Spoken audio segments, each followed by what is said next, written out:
Hello, guys. Welcome to our consultancy space. This is the audit team here. I'm Raed. I'm the team leader for auditing inside the Global Finance Board, and joined here by Cindy and Aaron, who will introduce themselves. Hi guys, I'm Cindy. I am a GFB team member for Audit and Compliance. Hi guys, my name is John Potterfi. I'm team member of the Audit and Compliance team, and I'm very excited to be here with you today. Cool. So today we are going to take you through the consultant space for the Manual of Procedures. It's a project that was released 1st of February. So we will be explaining here the main concepts and principles that the Manual of Procedures are based on. So in the next slide, you can see our table of contents. So first, we will do the introduction. Then we will talk about the users of manual of procedures, what's next in audit, and the timeline.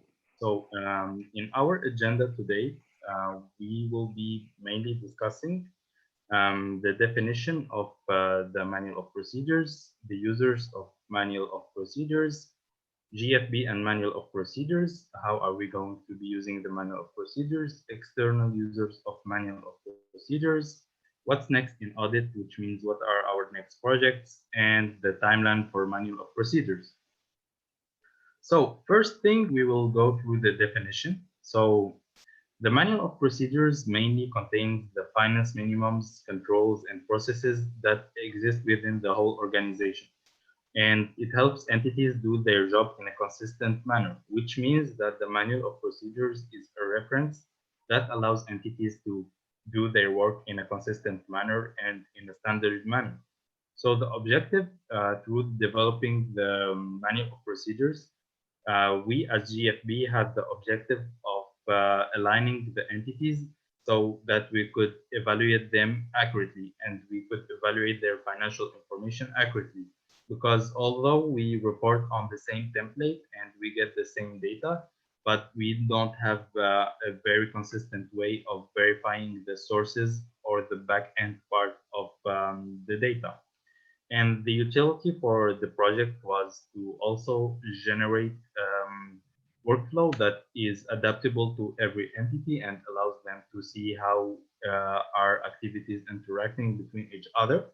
And we had the objective of boosting performance, because when we boost decision making, we are boosting performance in turn. So, as you guys know, in the manual of procedures, we have three main concepts or principles. So, our first principle is the alignment principle, which means that the manual of procedures has the principle of aligning all entities on a same work frame and a same process like workflow. So the entities don't have to do very different things from each other, so they will know their obligations and rights in an aligned manner.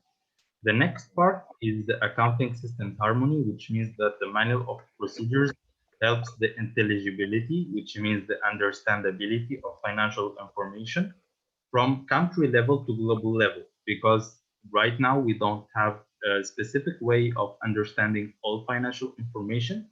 We are here talking about the back end part, which means the documents, the legalities. We don't have a very consistent work frame.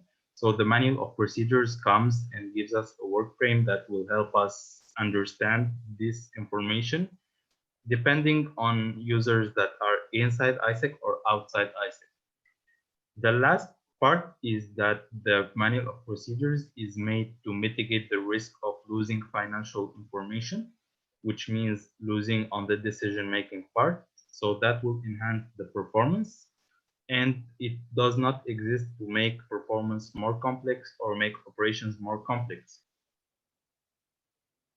Next part, we have the elements of the manual of procedures, where I will leave Aaron to introduce you to this concept. All right, thank you very much, right? So we have the elements of manual of procedures. Under the elements of manual of procedures, we have two main items, the event generators and the evidence. So the event generator is any activity we perform to generate a transaction or an obligation. So A typical example will be in operations will be an approval. So an approval will generate a transaction because it's only upon approval that we EPs are required to pay the approval fees. So this is a typical example of, and the evidence for an event generator in this case would be a receipt from the bank or an invoice that we send to the EPs. All right, so we have elements of financial information. So we have recognition and derecognition. This tells us when we should recognize an element of the financial statements and when we shouldn't. So a typical example would be for assets. We recognize an asset when it meets certain criteria. So that's for recognition and derecognition. For measurement, it tells us how we should measure the items of financial statement. So I think another example will be for assets. We have, it helps us answer the question that, are we measuring the assets at its current cost or the historical costs? So we also have a definition of financial structures. This basically defines the accounts present when reporting financial information. We also have elements of reporting. So we have the accrual and cash basis method. So accrual says that we record transactions as they're being incurred, and cash basis says we record transactions as there's a cash inflow or cash outflow. Yeah, so I'll hand over back to Rai to continue. Thank you, Aaron. Next part is the internal controls, which will be also explained by Cindy. Okay, thank you so much for it. So hi guys, so I will explain about the internal control. So internal control is a process effected by entity board of directors, management, and other personals designed to provide reasonable assurance regarding the achievement of objectives related to operations, reporting, and compliance. So internal control help an organizations to minimize risk and protect assets, ensures accuracy of record, and promote operational efficiency, encourage adherence to policies, rules, and regulations, and also laws in other entities. So the main objective of internal control is to ensure all the process and procedures in entities align with guidelines and help the organizations to minimize the risk. So there are five components of internal control. First, control environment. So we have a control environment, describe a set of standards, process, and structure that provide the basis of carrying out internal control across to the organizations. And then we have the risk assessment process. Also, we have the control activities. Control activities are actions generally described in policies, procedures, and standards that help the management mitigate risk in order to ensure the achievement of the objective. And then we have information system and also the monitoring activities. So internal controls define five components to make sure about the internal control are really implemented in your entities. Thank you, Cindy. So after we went through the introduction of the main components of the manual of procedures, next part we will be talking about the users of the manual of procedures. So the users of manual of procedures answers the question who will be using the manual of procedure. So we mainly distinguish two kinds of users. We have internal users, which are the different governance forms inside the organization, which are mainly AIESEC International, Global Finance Board, member committees, and entity finance boards. But we analogically can use the manual of procedures on LC level. When MCs don't have an EFB, they can do analogically the process of transforming the procedures to LC level. Therefore, LCs can also use it to mitigate the risk of losing financial information. Next part is the external users, which represent the stakeholders that rely on the accuracy of financial information as a part of their service, which are non-exhaustively, which means that we are not limiting or having a limited list here. So they are non-exhaustively the internal auditors and the external auditors. They are the people who rely mainly on the information that exists within the manual of procedures. So we are going to take a little bit of a limited scope here when it comes to the internal users, and we are going to talk about the GFB and the manual of procedures. So how is the GFB going to be using the manual of procedures. So the Global Finance Board, through the manual of procedure, will establish a consistent and aligned work frame that enables entities to work on. So this can be seen through the principle of alignment that exists within the conceptual framework. The GFB will also be using the manual of procedures to evaluate the performance of entities and derive opinions regarding its financial transparency and its financial health. Finally, the GFB will be giving their output of the financial health of entities and their performance through internal audit that will be conducted, and the internal audit will have a report that reports on the findings that we found and how is the entity conforming to the manual of procedures. Next part, we are going to talk about the externals and the manual of procedures. So how can the externals use the manual of procedures? Mainly, the manual of procedures bring an advantage to externals to be able to understand the activities inside the AIESEC and the accounts that we use inside AIESEC. So the externals will be using the principle of accounting systems harmony. So they will be able to transfer their accounting standards, country level accounting standards, to be adaptable to the GFB context and the entities context through the principle of aligning the accounting systems.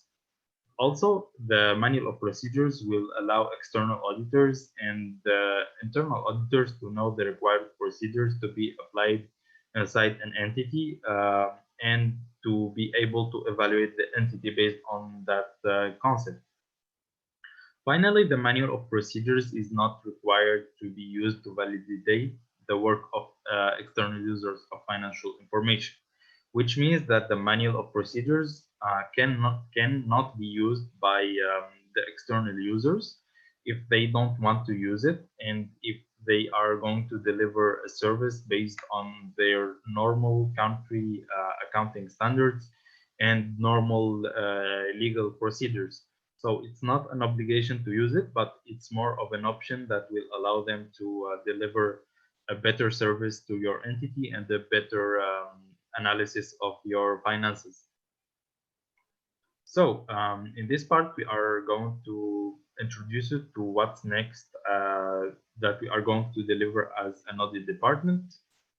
So for our audit projects that are coming, we will be introducing you here to 4 projects that are in the flow of internal auditing. So first, we have risk prioritization, which is a project that enables us to sort entities from most risky to least risky to undergo audit, which means that we will be mainly using risk prioritization tool to know which are the most risky entities and that they need to be audited, so we can, as Global Finance Board, enhance their performance and enhance their understanding of what is financial decision, how to manage their finances, and how to manage their information. Next, we have test of controls, where Cindy will be talking here about what the project is about. Okay, thank you, Rael. So start from the test of internal control. So actually, test of internal controls allow us to verify the implementations of internal control in an entity and give us assurance of their process. So actually, in test of control, focus on how we can see that the internal control in your entity can implement well, and we can see that if the risk is low or if the risk is high, so we can define to strategy and plan for the audit in your entity. Thank you, Cindy.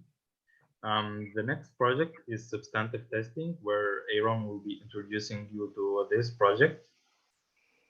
All right, so in regards to substantive testing, what we are trying to do is we are trying to obtain evidence that the financials show a true and fair view. So ideally, just like it was mentioned earlier about the manual of procedures that we have within the manual of procedures, we have internal controls. And one way of verifying that the controls are working is by testing the controls. So now if the controls are not working, that will go on to perform a substantive test to obtain evidence that financial show a true and fair view. All right. Thank you, Aaron. The final project, which is more about the consolidation of all the past projects. So it's the network implementation of internal audit. So this project will be mainly how can we implement the change management when it comes to the new auditing function, and how can we implement the new auditing function inside entities and make it a part of the financial literacy inside entities. So the timeline for these projects will be as following. So first, in the test of internal controls, Cindy will guide you through the timeline of the test of internal controls. Okay, thank you, Raed. So guys, so for the test of control, so in January and February, we start to project conceptions and also finalizations. So currently we still discuss about the finalizations for the test of control for the entity, and then we can release the project for the test of control in March, and we can implement for others entities at start from the April, May, and June, and then we have the second wave, which is in October, November, and December. So this is the timeline for the test of control. Thank you, Cindy. Next, we have substantive tests where Aaron will be also introducing you to the timeline. Okay, thank you, right. So in regards to the timeline for substantive tests, we are currently in the project conceptualization and finalization. So in January and February up to March, we'll be conceptualizing and finalizing it, and then we'll officially release it in March, sorry. And within all this period from January to April, we'll be updating the tool to comply with global context. And in May, we'll have substantive auditing, perform affairs auditing. And in June, we'll have substantive audits and audit findings. So we'll basically come up with the findings from the audits. And in July to September, we'll be updating tools to comply with the global context. In October, November, we'll be performing, the cycle starts again. We'll be performing audits, substantive audits in October and November, and we'll bring out the findings in December. So, yeah. Yeah, thank you, Aaron. Next is the risk prioritization, where we in January we'll be doing the back-end development phase, and this will end in March, where we start the front development and we release it in April. After the release, we will notice in network implementation that we will start the first wave of auditing. So this is more related to the risk prioritization after we obtain the most risky entities. And in July and August, we will be delivering our reports. So we have the audit report that is delivered individually to the entity that was audited, and the overall audit report, which contains the information about all the reports conducted. Then we will do the redraft of risks for the second audit wave in September. And then we will have our second audit wave, as you can see in the network implementation, from October to December, and we will end it with an audit report in December. So this is mainly for the timeline. Yeah, so thank you guys for attending this consultancy space. I hope it was informative and it delivered all the information that you need. And see you. See you guys.